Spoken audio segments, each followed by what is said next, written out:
This episode of the Recovery Couch is brought to you by JB Davis at Performance Chrysler Dodge Jeep Ram. For integrity, service, and unbeatable deals, ask for JB in Centerville and tell them the Recovery Couch sent you. Oh, what's up? Welcome back to Recovery Reboot on the Recovery Couch, where we laugh, we heal, and sometimes we mute the group chat for our own mental health. I'm your host, Brandon Couch, and today we're diving into a chaotic corner of the recovery world that no one prepares you for. That's right, group texts from hell. Now, if you're new to recovery, someone probably told you you need a strong support network. What they didn't tell you is that your support network may come in the form of a 17-person group message called Recovery Warriors. And let me just say, those group texts are not for the faint of heart. For instance, you'll get morning devotionals texted to you at 4:36 in the a.m. You'll get relapse confessions before your first cup of coffee. You'll get 89 unread messages by noon, none of which include an actual answer to the question that you asked 2 days ago. I once sent a message into a group thread that said, "Hey y'all, what time is the meeting?" And 6 hours later, I'd received a poem, a testimony, a meme of a crying raccoon, and a voicemail of someone speaking in tongues. And to this day, I still don't know what time the meeting is. And please don't get me started on the accidental oversharing. Listen, every group has one who drops a novella of emotional confessions while you're in line at Chick-fil-A like, "Whoa, dog,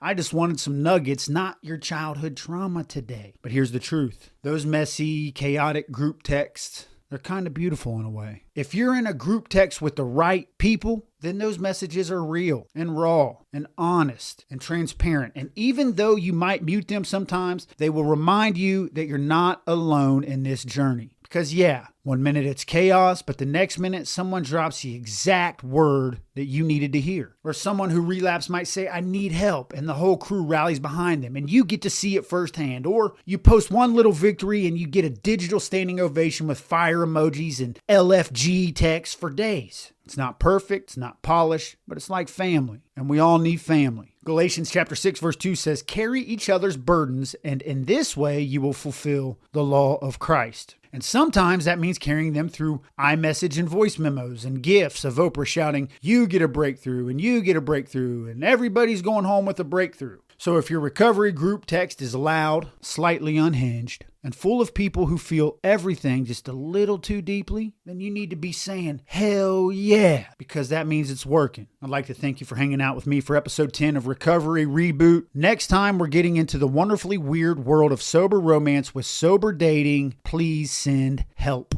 Until then, don't leave that group message. Just mute it, pray for them, and maybe throw a meme in there to balance the mood. I'll see you next time right here on the couch. This episode is brought to you by Greg Swartz at Remax Victory and Affiliates. Whether you're buying or selling your home, Greg brings heart, hustle, and honesty to every deal. Call Greg at 937-477-8975 today.